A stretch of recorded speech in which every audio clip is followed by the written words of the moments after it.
Assalamualaikum warahmatullahi wabarakatuh. Selamat pagi. Kita akan membahas pada sesi ini tentang inventory stock opnam, di mana bahasan ini merupakan bahasan dari bagian manajemen inventory. Nah, apa itu inventory stock opnam?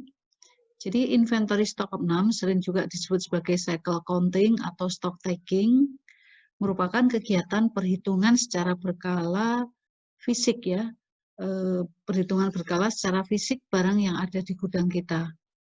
Nah, tujuannya apa? Tujuannya adalah untuk mencocokkan nilai persediaan yang tersedia secara fisik yang ada di gudang kita dengan nilai buku persediaan yang ada di laporan.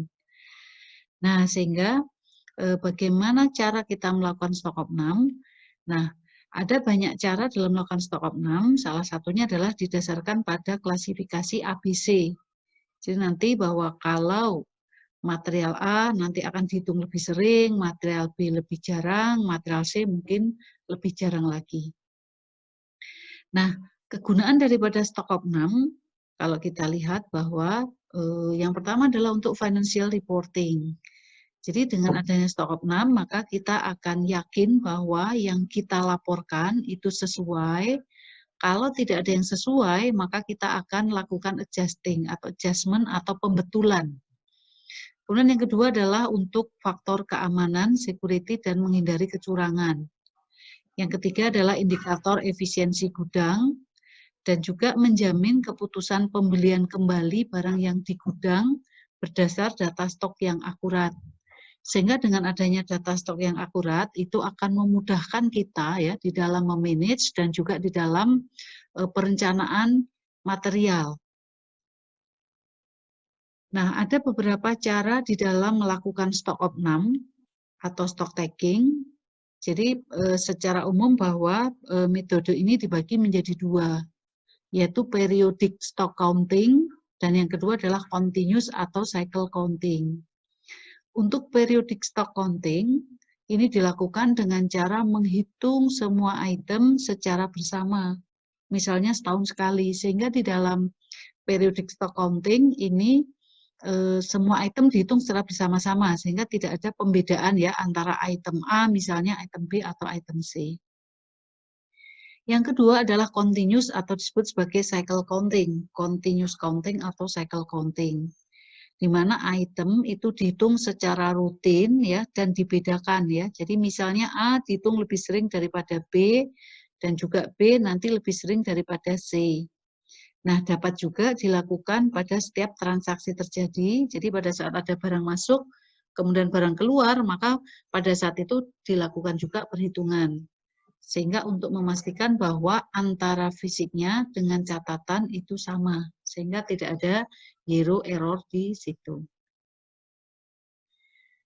Kemudian continuous stock taking atau continuous cycle counting. Jadi di dalam continuous ini, jadi digunakan metode atau kategori ABC. Jadi misalnya ya, misalnya kita tentukan untuk kelas A item itu dihitung setiap 2 bulan.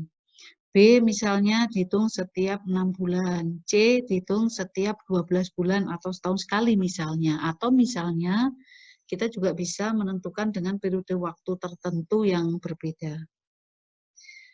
Nah, contoh ya, jadi di sini contoh cycle counting ya, jadi metode stock opnam dengan cycle counting. Sebuah perusahaan menerapkan cycle counting program. A dihitung bulanan, B dihitung kuartalan, C akan dihitung setengah tahunan.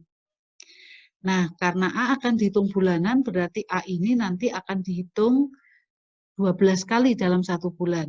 Ya. B dihitung kuartalan. Sehingga dalam setahun ya setahun akan ada 4 kali dan C dihitung setengah tahunan sehingga dalam setahun akan dihitung 2 kali.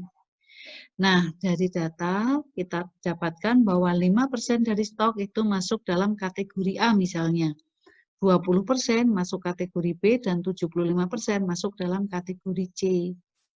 Nah, jika perusahaan itu punya 16.000 item atau 16.000 SKU ya, stock keeping unit atau unique inventory item.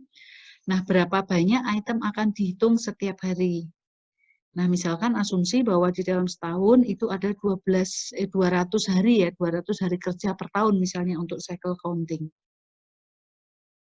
Nah, kita akan menghitung, jadi yang pertama adalah bahwa ada A, B, C, tadi di situ ada 16.000 SKU ya, atau items, dari 16.000, A itu 5%, sehingga A sebesar 5% dikalikan dengan 16.000.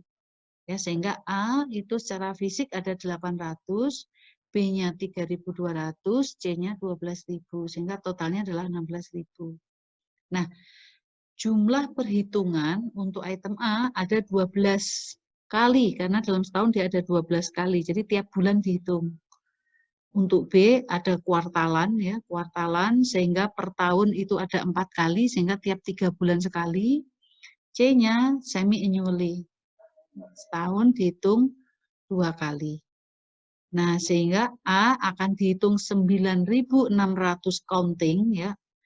B akan dihitung 12.800, C akan dihitung 24.000. Nah, sehingga dalam 1 tahun akan ada perhitungan sebanyak 46.400.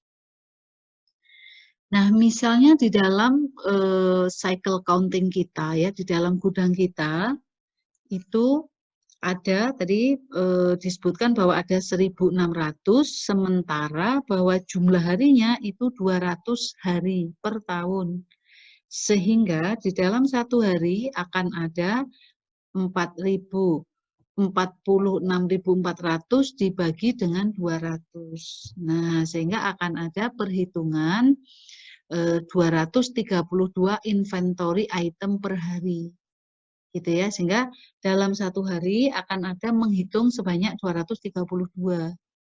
Nah, bagaimana cara menghitung personil? Nah, jika rata-rata seorang pekerja itu dapat menghitung 24 item per day, misal ya, berapa orang yang diperlukan?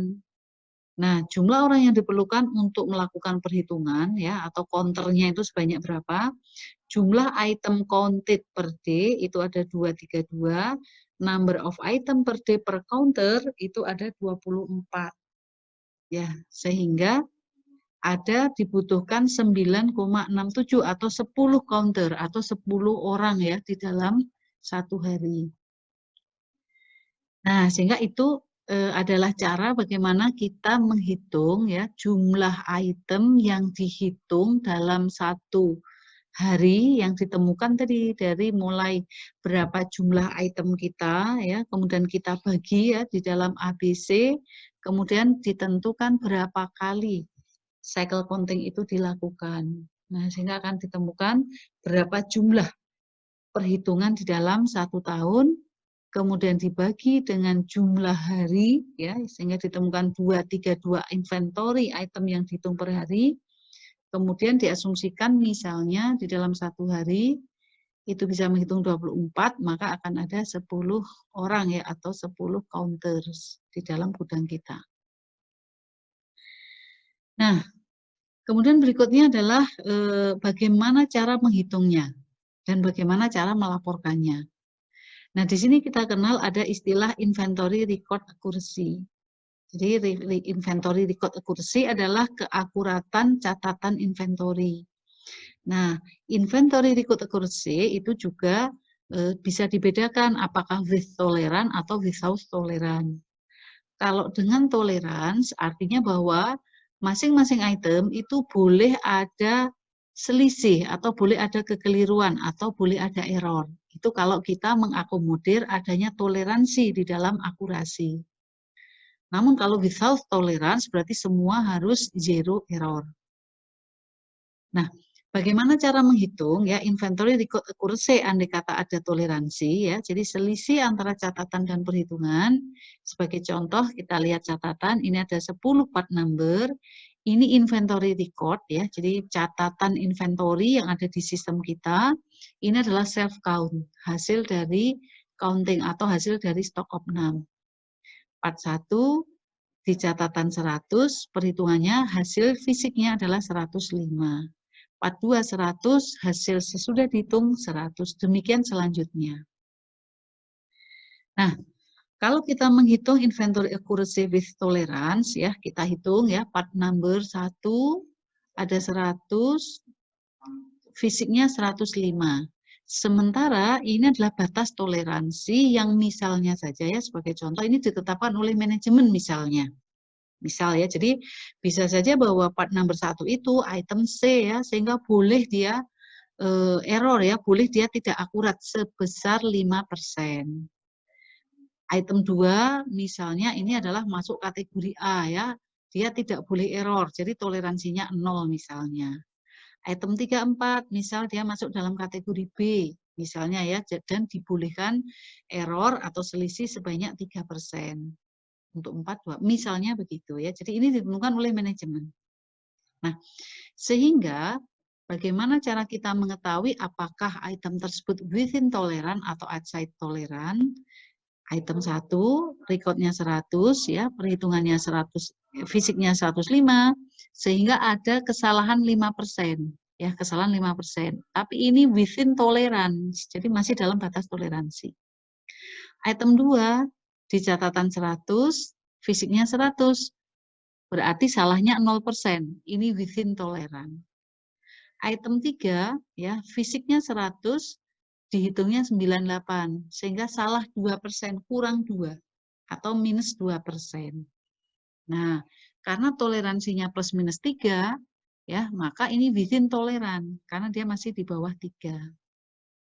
Item 4, di catatan 100, self count-nya 97, berarti salah 3, kurang 3. Jadi salah 3%. Padahal toleransinya 2%. Nah, maka item 4 itu masuk dalam kategori outside tolerance. Ya. Jadi, karena dia di luar toleransi yang ditetapkan oleh manajemen. Nah, demikian juga selanjutnya. Nah, sehingga apa? Sehingga kalau di dalam stock counting itu kita menerapkan toleransi, nah, untuk yang outside toleran inilah yang nantinya akan dilihat ya, dievaluasi dan kemudian dicari solusinya.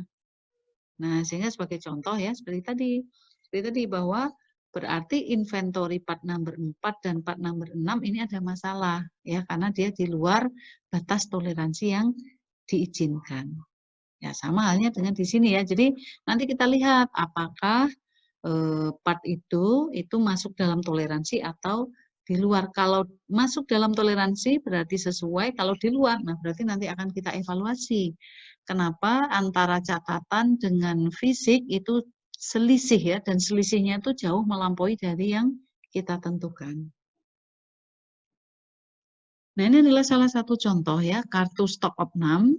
Jadi memudahkan kita di dalam melakukan pencatatan dan stok opnam.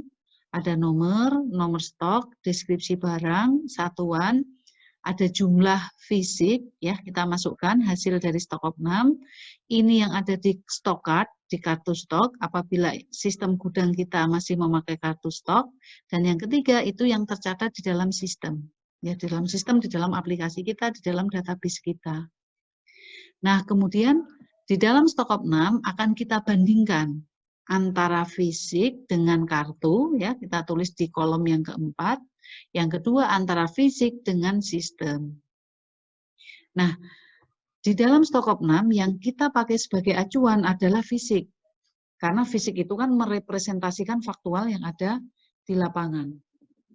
Nah, sehingga nanti akan kita cari mana yang selisih, apakah yang salah ya. Jadi yang salah itu pada saat manual memasukkan atau mencatat di stokcard, atau misalnya ada selisih, apakah kekeliruan itu ada pada saat inputting di dalam sistem. Jadi bisa saja kesalahan itu pada saat memasukkan di kartu stok, atau bisa juga kesalahan itu pada saat memasukkan ke dalam sistem ya, memasukkan atau mengambil ke dalam sistem. Kemudian lokasi, kemudian keterangan. Nah, apabila ada ketidaksesuaian ya antara stok nyata dan catatan, maka ada berbagai macam sumber. Bisa salah waktu mencantumkan jumlah pada kartu stok, salah dalam mengeluarkan material, hilang ya, barangnya hilang, kerusakan, salah menempatkan stok, jadi lokasinya bisa tidak sesuai dengan kodenya, atau mungkin juga bisa dokumen itu hilang ya atau rusak. Nah, sehingga ada penyebab lain ya, jadi jumlah yang diambil tidak cocok, barang yang salah terambil untuk sebuah order, barang diambil dari lokasi yang salah, ditempatkan pada lokasi yang salah, unit perhitungannya tidak sama, misalnya inch, per, meter, kilo, kaleng. Nah, ini juga bisa mengakibatkan pencatatan itu keliru. Salah dalam data entry, barang yang rusak bercampur, juga pergerakan barang yang tidak tercatat dengan baik. Nah, ini berbagai macam penyebab yang nantinya akan kita cari ya, dicari, kemudian dicari solusi. Sehingga hasil stok opnam kita sesuai dengan target. Nah, untuk beberapa tips untuk stok opnam, jadi yang pertama adalah bahwa pada waktu pelaksanaan stok opnam itu tidak boleh ada barang keluar atau masuk. Jadi istilahnya kita freezing ya, kita freezing. Nah, kalau ada kebutuhan itu biasanya bond terlebih dahulu. Jadi biasanya kalau ada stok opnam nanti diumumkan dulu bahwa akan ada stok opnam dari tanggal sekian sampai tanggal sekian. Bagi yang membutuhkan mungkin bisa bond. Nah, bond itu nanti kita catat, gitu ya. Kemudian juga perhitungan itu harus dilakukan oleh pihak yang independen, yaitu pihak yang tidak berkaitan dengan barang yang akan dihitung. Sehingga idealnya stok opnam itu dilakukan oleh orang gudang plus ditambah dengan pihak luar, misalnya orang finance misalnya. Nah, kemudian jika diperlukan akurasi yang tinggi, sebaiknya satu jenis barang dihitung oleh 2 orang atau 2 kelompok yang berbeda dalam waktu yang tidak bersamaan. Sehingga apa? Sehingga nanti akurasinya akan menjadi lebih tinggi. Nah, langkah-langkah yang perlu dilakukan, jadi sebelum stok opnam, jadi dirapikan semua barang, kemudian sudah dalam kemasan, dibuat tabel jenis barang, tentukan siapa yang bertanggung jawab menghitung masing-masing jenis barang. Jika perlu, buat kepanitiaan ya untuk tujuan stok opnam. Kemudian pada saat stok opnam, lakukan perhitungan sampai tuntas.